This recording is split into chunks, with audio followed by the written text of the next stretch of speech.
네, 안녕하세요. 오경택입니다.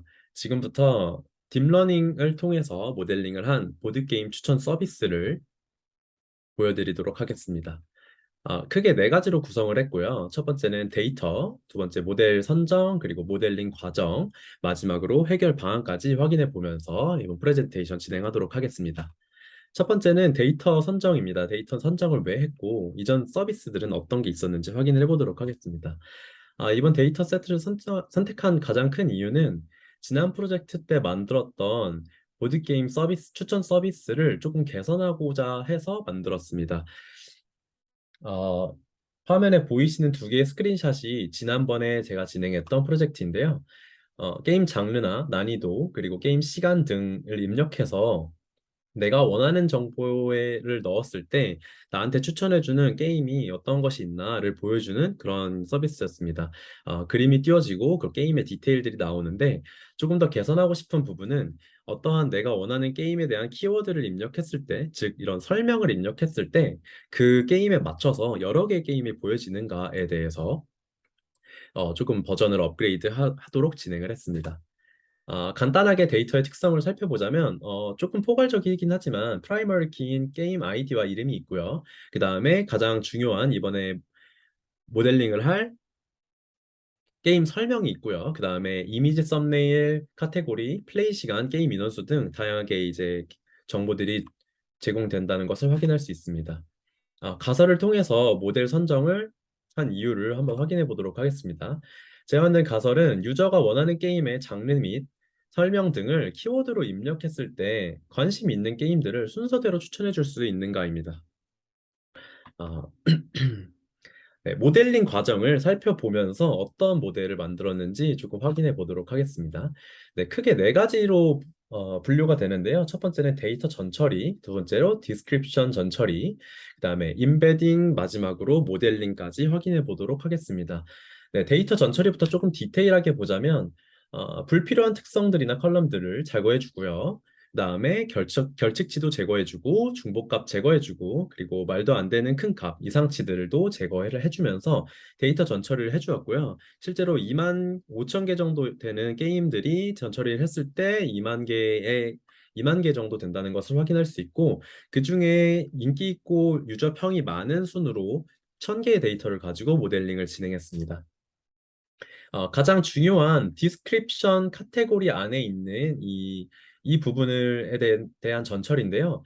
이 디스크립션을 학습할 거기 때문에 이런 식으로 예제 보시다시피 나올 수 있도록 토큰화를 해주고요. 그 다음에 정기화와 소문자로 바꿔주는 토큰 정제를 해주고 스탑 월즈를 이용해서 사용하지 않는 단어들이나 불필요한 의미 없는 단어들을 제거해주고 그리고 스태밍을 통해서 어간 추출까지 진행을 해줬습니다. 스태밍을 한 가장 큰 이유는 성능이 고성능임에도 불구하고 엄청 빠르다는 장점을 가지고 있어서 진행을 했고요. 그리하여 이런 디스크립션이 토큰화가 되는 것을 보실 수 있습니다. 네, 그 다음으로 임베딩입니다.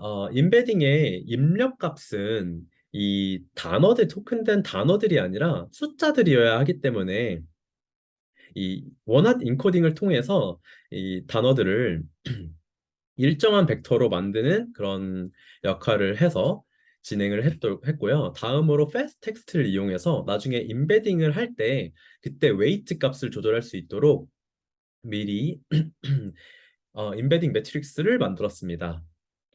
월투백을 이용을 해서 처음에 만들었는데 가장 치명적인 단점인 말뭉치의 단어가 없으면 학습하지 못하기 때문에 거의 절반 이상 학습하지 못해서 너무나 큰 치명적인 단점을 보완하고자 패스텍스트를 이용했고요. 패스텍스트를 이용했을 때 학습하지 못한 내용은 없었고 속도 차이도 거의 느끼지 못했기 때문에 사용하지 않을 이유가 없었습니다. 마지막으로 제일 중요한 이제 모델링을 진행했는데요. 그림에 보시는 화면에 보이시는 이 스크린샷은 모델링을 진행했을 때 서머리고요. 첫 번째 입력층에 임베딩을 진행해주고 두 번째 층에는 글로벌 에버리지 풀링을 이용해서 그 임베딩된 값을 평균 값을 내주는 것입니다. 그리고 마지막으로 그 평균 값을 가지고 결과값을 하나로 나타내는 출력층을 만들었는데요. 이 출력층 하나로 만든 이유는 여러 개의 게임을 넣더라 하더라도 결국 뭐 1000개에 입력되는 1000개의 게임이 있다 하더라도 각각의 그 설명들이 하나의 게임을 지칭하기 때문에 각 하나의 게임과 1대1로 매칭이 되는 그런 모델이 필요했습니다. 즉 이제 회귀 모델처럼 진행이 되지만 이 모델에도 결정적인 문제가 있었습니다. 어, 일단 가장 크게 두 가지 크리티컬한 문제가 있는데요. 첫 번째는 가설에 대한 성립에 대한 의심입니다. 가설은 순서대로 여러 개의 게임을 추천해 줄 수 있는지에 대해서 확인했고, 저는 그런 여러 개를 추천해 줄 수 있는 모델을 원했지만, 지금 모델링은 하나의 아웃풋 값을 갖기 때문에 여러 개를 결과값으로 추천할 수가 없습니다. 그래서 이 부분에 대해서 고칠 개선 필요성을 느꼈고요. 두 번째는 정확성입니다. 보시다시피 에포크를 10번을 했을 때 로스 값이 말도 안 되게 높습니다. 이것은 정확도가 현저히 낮다는 것을 확인할 수 있고, 이를 통해서 좀 새로운 모델을 통해서 이거를 개선하려고 노력해 봤습니다. 이번 모델은 이제 기존 모델과 다르게 파이프라인으로 구축을 하지 않고 각각의 인베딩도 직접 해주고 인베딩 값을 가지고 글로벌 에버리지 풀링을 통해 아웃풋을 가져오는 것입니다. 즉 이 하나의 벡터 값을 가져와서 가져온 값을 가지고 그러면 코사인 시뮬리티를 통해 이 근사값을 확인할 수가 있게 됩니다. 그럼 이 100개든 10개든 제가 원하는 만큼의 근사값을 활용할 수 있기 때문에 어, 그 가설에 대해 첫 번째 의심을 풀었던 것은 해결할 수 있었습니다. 하지만 여전히 문제점은 정확성이었습니다. 이 값에 대해서 여기 아래 보시면 array 안에 0.999964라는 값을 제가 이제 임의로 두 개의 값을 넣었을 때 판단을 했을 때 너무나 높은 거의 100%에 가까운 정확성을 가지고 있었기 때문에 이것은 어떠한 키워드의 값을 넣어도 모든 것과 같다는 결과값이 나타나기 때문에 정말 랜덤하거나 혹은 잘못된 그런 결과물을 가지고 있기 때문에 이 모델 또한 문제점이 많다고 판단하실 수 있습니다. 그래서 이런 문제를 해결하기 위해서는 스태밍보다 좀 오래 걸리지만 정확한 어원으로 더 좋은 결과를 가지고 올 수 있는 레마티제이션을 사용하면 어떨까 하는 생각을 했고요. 두 번째로는 디스크립션 안에 있는 핵심 키워드를 잘 살려야 된다고 생각했습니다.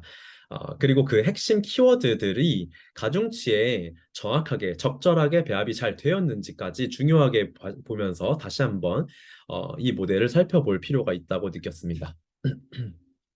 이번 프로젝트를 마치면서 가장 크게 이제 어려움을 느꼈는데요. 모델링 과정에서 벡터와 다차원을 다루다 보니까 이게 머릿속에서 잘 이해가 안 되거나 혹은 에러가 났을 때 고칠 때 너무나 오랜 시간이 걸렸습니다. 이 부분에 있어서 이제 제가 학습 방법이 좀 잘못됐다는 걸 좀 느꼈습니다. 그동안 짧은 시간이지만 거의 한 달 동안 배우는 기간 동안 매일매일 제가 이제 직접적으로 느끼면서 해보지 못하고 그냥 눈으로 봤을 때 알았기 때문에 이게 당연히 안다고 생각했지만 프로젝트를 진행하면서는 너무나 어려움을 느꼈고 그 어려움 때문에 시간이 너무나 부족했습니다. 그런 부족한 시간이 좀 많이 아쉬웠고 또 이제 결과적으로 나온 모델이 성능이 너무나 떨어지다 보니까 쓸 수 없는 모델이 나와서 이 부분이 정말 이번 프로젝트의 정말 큰 아쉬움이 아닐까 하는 생각으로 마지막으로 이제 회고를 마쳤습니다. 지금까지 프레젠테이션 한 오경택이었습니다. 감사합니다.